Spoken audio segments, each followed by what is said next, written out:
ഗാസയിലെ വംശഹത്യയിൽ ഇസ്രായേലിനൊപ്പം ആയിരക്കണക്കിന് വിദേശ പൗരന്മാരും പങ്കാളികളായെന്ന് വെളിപ്പെടുത്തൽ. ഇസ്രായേൽ സൈന്യത്തിലെ 50,000-ത്തിലധികം സൈനികർക്ക് മറ്റൊരു രാജ്യത്തെ പൗരത്വം കൂടിയുണ്ടെന്ന് ഇസ്രായേലി സന്നദ്ധ സംഘടനയായ ഹറ്റ്ലാച്ചയാണ് വെളിപ്പെടുത്തുന്നത്. വിവരാവകാശ നിയമപ്രകാരം ശേഖരിച്ച വിവരങ്ങൾ ഉദ്ധരിച്ചാണ് സംഘടന ഇക്കാര്യം പുറത്തുവിട്ടത്. ഈ സൈനികരിൽ ഭൂരിഭാഗവും അമേരിക്കൻ അല്ലെങ്കിൽ യൂറോപ്യൻ പാസ്പോർട്ടുകൾ കൈവശമുള്ളവരാണ്. യുദ്ധകുറ്റങ്ങളിൽ പങ്കാളികളായ വിദേശ പൗരന്മാരെ തിരിച്ചറിയാനും അവർക്കെതിരെ നിയമ നടപടി സ്വീകരിക്കാനും ലോകമെമ്പാടുമുള്ള മനുഷ്യാവകാശ സംഘടനകൾ ശ്രമിച്ചു വരികയാണ്. പൗരന്മാരിൽ പലരും തങ്ങൾ നടത്തിയ അതിക്രമങ്ങളുടെ ദൃശ്യങ്ങൾ സോഷ്യൽ മീഡിയയിൽ മുൻപ് പങ്കുവച്ചവരാണ്. ഇതിനിടയിലാണ് വെളിപ്പെടുത്തൽ വരുന്നത്. ഇസ്രായേൽ സൈന്യത്തിൽ മറ്റു രാജ്യങ്ങളിലെ പൗരത്വമുള്ളവരിൽ ഏറ്റവും കൂടുതൽ പേർ അമേരിക്കക്കാരാണ്. 12,135 സൈനികരാണ് US പാസ്പോർട്ട് കൈവശമുള്ളവർ. രണ്ടാം സ്ഥാനത്ത് ഫ്രാൻസ് ആണ്. 6,100-ലധികം സൈനികർക്ക് ഫ്രഞ്ച് പൗരത്വമുണ്ട്. മൂന്നാം സ്ഥാനത്ത് റഷ്യയാണ്. 5,000-ലധികം പേരാണ് റഷ്യൻ പൗരത്വമുള്ളവർ. യുക്രൈൻ 3,901, ജർമ്മൻ 1,668 എന്നിങ്ങനെയാണ് മറ്റു കണക്കുകൾ. ബ്രിട്ടീഷ് പൗരത്വമുള്ള 1,686 സൈനികരും സൈന്യത്തിലുണ്ട്. ബ്രിട്ടീഷ്, ഇസ്രായേൽ പാസ്പോർട്ടുകൾക്ക് പുറമെ മറ്റൊരു രാജ്യത്തെ പാസ്പോർട്ട് കൂടി കൈവശമുള്ള 383 സൈനികരും ഇവർക്കൊപ്പമുണ്ട്. അന്താരാഷ്ട്ര നീതിന്യായ കോടതിയിൽ ഇസ്രായേലിനെതിരെ വംശഹത്യ കുറ്റം ചുമത്തി കേസ് ഫയൽ ചെയ്ത ദക്ഷിണാഫ്രിക്കയിലെ 589 പൗരന്മാരും ഇസ്രായേൽ സൈന്യത്തിൽ സേവനമനുഷ്ഠിച്ചിരുന്നു.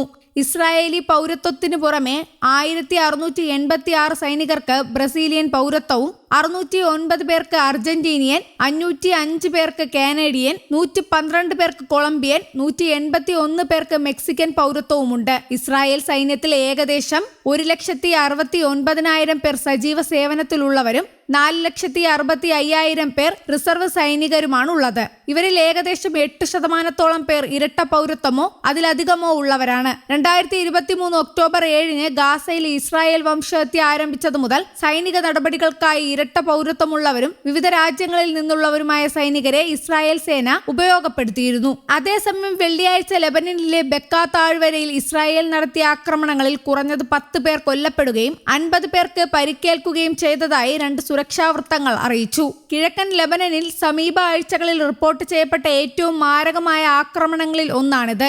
കൂടാതെ ഇസ്രായേലും ഷിയ ഇസ്ലാമിക ഗ്രൂപ്പായ ഹിസ്ബുള്ളയും തമ്മിലുള്ള ദുർബലമായ വെടിനിർത്തൽ പരീക്ഷിക്കാൻ സാധ്യതയുണ്ട്. ഇത് ആവർത്തിച്ചുള്ള നിയമലംഘന ആരോപണങ്ങളാൽ ബുദ്ധിമുട്ടിലാണ്. കിഴക്കൻ ലെബനനിലെ ബെക്ക താഴ്വരയുടെ ഭാഗമായ ബാൽബക് പ്രദേശത്തെ ഹിസ്ബുള്ള കമാൻഡ് സെന്ററുകൾ ആക്രമിച്ചതായി ഇസ്രായേൽ സൈന്യം പ്രസ്താവനയിൽ പറഞ്ഞു. അതേസമയം അതിനുവിഷ്ട കിഴക്കൻ ജെറുസലേമിലെ അൽ അക്സ പള്ളിയിൽ റമദാൻ മാസത്തിലെ ആദ്യ വെള്ളിയാഴ്ച പ്രാർത്ഥനയിൽ പങ്കെടുക്കാനെത്തിയ പലസ്തീനികളെ തടഞ്ഞ് ഇസ്രായേൽ. റാമലയ്ക്ക് സമീപമുള്ള ബലന്തിയ ചെക്ക് പോസ്റ്റിൽ 100 കണക്കിന് ആളുകൾ പള്ളിയിൽ പ്രവേശിക്കാനായി എത്തിയെങ്കിലും നിയന്ത്രണങ്ങൾ കടുപ്പിച്ചിരിക്കുകയാണ് ഇസ്രായേൽ അധികൃതർ. അതിനുവിഷ്ട വെസ്റ്റ് ബാങ്കിൽ നിന്നുള്ള 10,000 പേർക്ക് മാത്രമാണ് ഇത്തവണ പ്രാർത്ഥനയ്ക്കായി അനുമതി നൽകിയിരിക്കുന്നത്. മുൻ വർഷങ്ങളിൽ ലക്ഷക്കണക്കിന് വിശ്വാസികൾ എത്താറുള്ള സ്ഥാനത്താണിത്. റമദാൻ മാസത്തിലും വിശ്വാസികളെ തടയുന്ന രീതിയിലാണ് ഇസ്രായേൽ നിയന്ത്രണങ്ങൾ ഏർപ്പെടുത്തിയിരിക്കുന്നത്. 12 വയസ്സിന് താഴെയുള്ള കുട്ടികൾക്കും 55 വയസ്സിന് മുകളിലുള്ള പുരുഷന്മാർക്കും 50 വയസ്സിന് മുകളിലുള്ള സ്ത്രീകൾക്കും മാത്രമാണ് പ്രവേശനത്തിന് അർഹതയുള്ളത്. എന്നാൽ പെർമിറ്റുള്ള പലരെയും ചെക്ക് പോസ്റ്റുകളിൽ വെച്ച് സൈന്യം തിരിച്ചയക്കുന്നതായും റിപ്പോർട്ടുകളുണ്ട്. News desk, Kerala Kaumudi.